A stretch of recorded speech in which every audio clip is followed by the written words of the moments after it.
Hello guys, welcome to CSCS group 2014 का ये part 2 है। UPSC CSC means electrical engineering optional control system portion का। 2014 का question number 3 ये था, draw the approximate response of under damped second order system subjected unit step for the following. First part with the constant real part, with constant imaginary part, and third था उसमें with constant damping ratio. साथ ही दिया हुआ था कि consider at least 2 set of values and mention the important features. आइए इसको देखते हैं कैसे सॉल्व कर सकते हैं। सबसे पहले हमने इसका लिया general equation, C by R का general equation second order system के लिए होता है omega N square divided by S to the power 2 plus 2 zeta omega N S plus omega N square, where omega N is damping ratio और zeta is damping ratio और omega is natural frequency, and the roots of the characteristic equation is given by minus zeta omega N plus minus J omega N under root 1 minus zeta square. ठीक है, ये हो गया आपका roots. अब first part में चलते हैं with the constant real part. और इन्होंने कहा था कि भाई आप 2 सेट ऑफ वैल्यूज लेके उसको आइडेंटिफाई कीजिए या फिर दर्शाइए कि कैसे रिस्पॉन्स चेंज होगा। तो हमने यहाँ पर सेट लिया हुआ है -2 प्लस माइनस 3J और -2 प्लस माइनस 4J। ये 2 सेट हमने लिए हुए हैं, ये 2 रूट्स का एक सेट हमने लिया हुआ है बेसिकली। और सी बाई आर रेशियो हो जाएगा 13 divided by S to the power 2 plus 4s plus 13,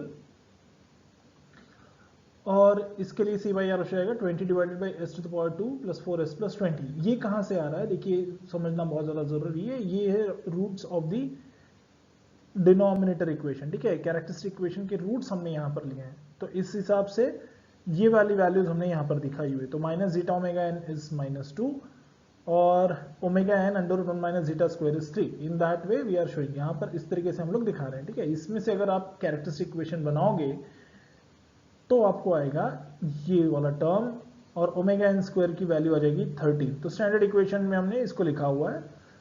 अब देखते हैं जीटा की वैल्यू, मतलब डैम्पिंग रेशियो कितना आएगा इस ट्रांसफर फंक्शन के लिए। डैम्पिंग रेशियो जाएगा 0.5 और इसके लिए हो जाएगा 0.44। इसका मतलब क्या हुआ कि ये पार्ट अगर कांस्टेंट है और हम लोग इसको अगर चेंज कर रहे हैं तो उसका असर डैम्पिंग रेशियो पर आपको दिखेगा। और इस केस में डैम्पिंग रेशियो कम हो गया। कम हो गया मतलब क्या होगा कि डैम्प कम होगा, इसका मतलब पीक बढ़ेगा। ठीक है, इस केस में पीक बढ़ेगा। इस चीज को याद रखेंगे, जिसको हम लोग आने वाले समय पे रिजल्ट में देखेंगे या फिर प्लॉट में देखेंगे। और नेचुरल फ्रीक्वेंसी कितनी होगी √13 और यहाँ पर हो गई √20। अब देखते हैं पीक रिस्पॉन्स, मतलब मैक्सिमम ओवरशूट कितना जाएगा 12.3% और यहाँ पर चला जाएगा 20.8%। और इसी तरीके से आप टीआर की वैल्यू भी आइडेंटिफाई कर सकते हैं। ये वाला पोर्शन मैंने आपके लिए रखा हुआ है कि आप आइडेंटिफाई करें टीआर की वैल्यू और मैच करें, जो कि मैटलैब प्लॉट से मैं आपको नेक्स्ट स्लाइड में दिखाऊंगा। और टीआर का इक्वेशन हम लोग पहले भी डिस्कस कर चुके हैं पहले के वीडियोस में, और अगर आप उसमें से आप टीआर की वैल्यू निकालेंगे और उसको आप नेक्स्ट स्लाइड से वेरीफाई कर सकते हैं। तो आइए देखिए, अगर इसका प्लॉट हम लोग लेंगे, जैसा कि दोस्तों आपको मैंने पहले भी कहा था कि जीटा की वैल्यू 0.7 के नीचे रहती है तो आपको इस तरीके का एक सुंदर कर्व आता है। हालांकि ये जो केस है ये आपकी अंडर डैम सिचुएशन की है, जो कि जीटा लेस देन 1 के लिए तक वैलिड होती है। ठीक है, पर जीटा जब 0.7 से बढ़ने लगता है तो इतने ज़्यादा अप्स एंड डाउन्स आपको नहीं दिखते हैं। ठीक है, आपको तब आएगा इस टाइप का कोई कर्व। हालांकि वो भी यहाँ इंपॉर्टेंट नहीं है, पर इन सब चीज़ों को याद रखना बहुत इंपॉर्टेंट होता है कि ये कर्व्स चेंज कैसे होते हैं। अब आप देख सकते हैं, जैसे कि मैंने आपको कहा था कि जीटा की वैल्यू ज़्यादा रहने से, मतलब डैम्पिंग ज़्यादा रहने से पीक वैल्यू कम होती है, डैम्पिंग कम होने से पीक वैल्यू ज़्यादा होती है। तो यहाँ पर पीक वैल्यू हो गई 1.21 और यहाँ पर है 1.12। इसको आप यहाँ से भी देख सकते हैं, मैक्सिमम ओवरशूट है 20% और यहाँ पर है 12%। क्यों ऐसा हुआ? क्योंकि जीटा की वैल्यू यहाँ पर कम थी और यहाँ पर ज़्यादा थी। ये सब यहाँ पर इसलिए मेंशन करना और समझना जरूरी है क्योंकि आपका एक जो पोर्शन था क्वेश्चन का उसमें ये भी लिखा है कि मेंशन द इंपॉर्टेंट फीचर्स। तो इन सारे फीचर्स को आपको हाईलाइट करना, और हाईलाइट करने से पहले इसको समझना बहुत ज़्यादा जरूरी होता है।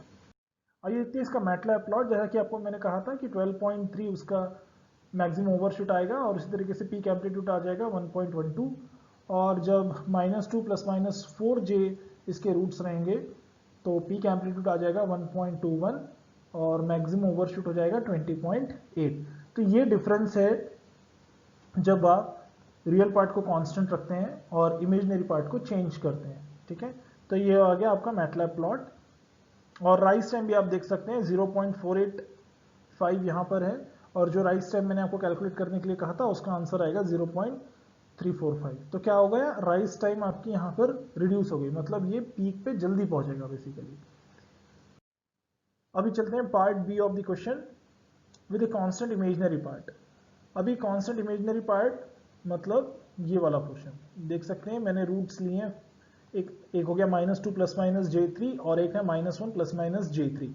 इसमें रियल पार्ट को मैंने वेरी किया है और इमेजिनरी पार्ट को मैंने कांस्टेंट रखा है। तो उसका C/R रेशियो यहाँ पर मैंने लिखा आपके रेफरेंस के लिए। ये तो पुराना सेट ही हो गया ताकि आपको बार बार कैलकुलेट करने की जरूरत ना पड़े। और यहाँ पर C/R रेशियो आ जाएगा 10 divided by s² plus 2s plus 10, जिसकी वजह से जीटा आ जाएगा 0.5 और यहाँ पर आ जाएगा जीटा 0.3।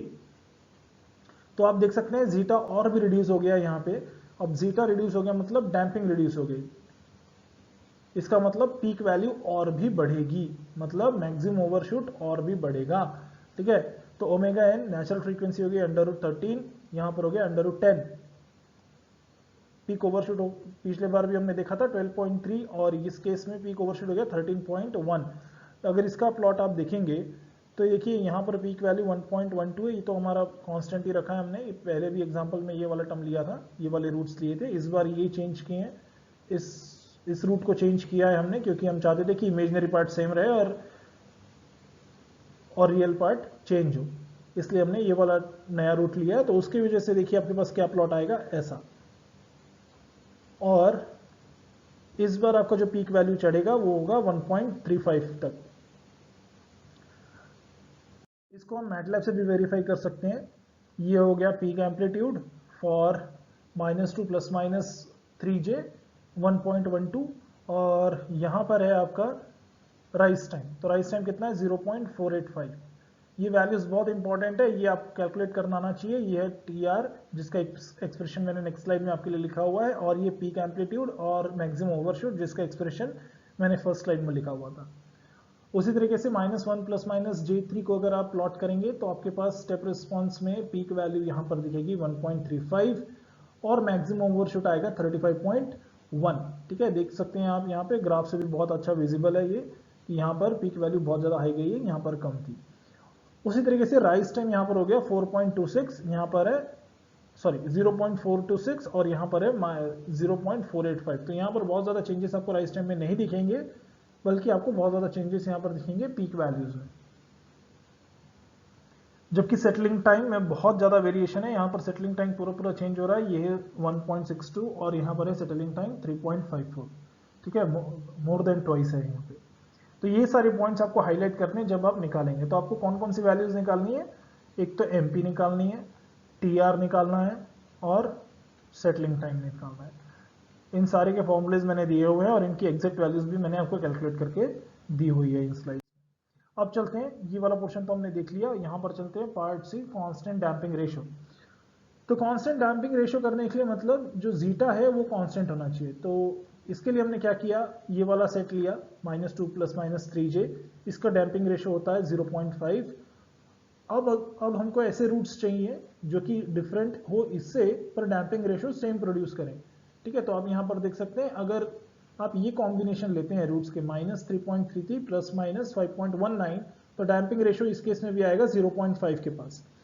उस देखिए डैम्पिंग रेशियो जो MP होता है वो कंप्लीटली जीटा के ऊपर डिपेंड होता है। आप पुराने स्लाइड्स में बैक जाइएगा थोड़ा सा वीडियो में, तो आपको दिखेगा मैंने MP का फॉर्मूला लिखा हुआ है।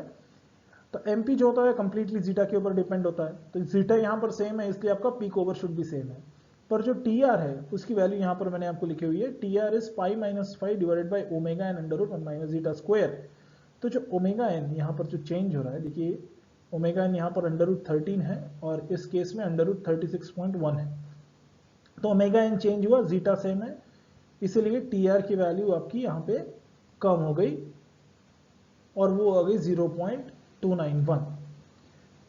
तो पीक वैल्यू आपकी सेम हुई, यहाँ पे चेंज क्या हो रहा है, राइज टाइम। इसको भी हम लोग मैटलैब के प्लॉट से वेरीफाई कर सकते हैं। देखिए यहाँ पर ये वाला जो कर्व है वो इसके लिए जाता है और ये वाला जो कर्व है वो इस रूट के लिए जाता है, ठीक है। तो -2 प्लस माइनस J3 के लिए पीक एम्पलीट्यूड 1.12 है और इस केस में भी 1.12 है। अब डिफरेंस कहां पर आ रहा है देखते हैं। डिफरेंस आ रहा है आपका राइज टाइम पे। राइज टाइम यहां पर कितना हो रहा है 0.48 और इस केस में पीक राइज टाइम हो जाएगा 0.291। उसी तरीके से सेटलिंग टाइम में भी चेंजेस आएंगे। सेटलिंग टाइम है यहाँ पर 1.62 और इस केस में सेटलिंग टाइम हो जा रहा है 0.972। ये ऐसा इसलिए हो रहा है क्योंकि इन दोनों के लिए रिस्पॉन्सिबल होते हैं जीटा और ओमेगा एन। जो फॉर्मूला अगर आप देखेंगे तो जीटा ओमेगा एन दोनों आते हैं इस टी आर और टी एस में, ठीक है। ये दोनों इसके ऊपर डिपेंड होते हैं। वेयर एज एम पी सिर्फ और सिर्फ डिपेंड होता है जीटा के ऊपर, इसलिए आपका पीक ओवरशूट में कोई चेंजेस नहीं थे, ठीक है। इसी तरीके से सारे ग्राफ्स अगर आप कंपाइल करेंगे एक ही सिंगल ग्राफ में तो आपको यहाँ पर दिखेंगे चेंजेस। ये सारे ग्राफ मैंने अभी आपको एक्सप्लेन किए। देखिए पीक वैल्यू पर यहाँ ये बढ़ गया है। ये फर्स्ट केस था जब रियल पार्ट कांस्टेंट है। ये सेकेंड पार्ट है जब यहाँ पे इमेजिनरी होना चाहिए गाइस, जब इमेजिनरी पार्ट कांस्टेंट है, ठीक है। तो देख सकते हैं प्लस माइनस 3j कांस्टेंट है, यहाँ पर भी प्लस माइनस 3j कांस्टेंट है। तो आपका यहाँ पर फिर से आपको पीक वैल्यू में चेंज दिखा और यहाँ पर जीटा कांस्टेंट है जो कि 0.5 है, उसमें आपको पीक वैल्यू में कोई चेंजेस नहीं नजर आ रहे हैं, ठीक है, जो कि 1.12 आ रहा है और इस केस में भी 1.12 आ रहा है। That's it guys. इसको मैटलैब से समझाना बहुत इंपॉर्टेंट है और समझना भी बहुत इंपॉर्टेंट है, क्योंकि जब तक आप चीज़ों को विजुअलाइज नहीं करेंगे, एक्सप्रेशंस को विजुअलाइज नहीं करेंगे, तब तक आप चीज़ों को अप्रिशिएट नहीं कर पाएंगे और आप उसको आंसर्स में लिख नहीं पाएंगे। होप ये सारा कुछ आपको समझ में आया होगा और आपको प्रिपरेशन में भी बहुत मदद करेगा। अगर आपको इन वीडियो में कोई भी डाउट हो तो प्लीज़ मुझे कमेंट सेक्शन में लिखिए। पर्सनल गारंटी के साथ मैं आपको 24 आवर्स के भीतर आपको रिप्लाई करूंगा। और आपको ये पसंद आ रहे हैं तो आप इसको प्लीज़ लाइक कीजिए, शेयर कीजिए, सब्सक्राइब कीजिए। Thank you. जय हिंद।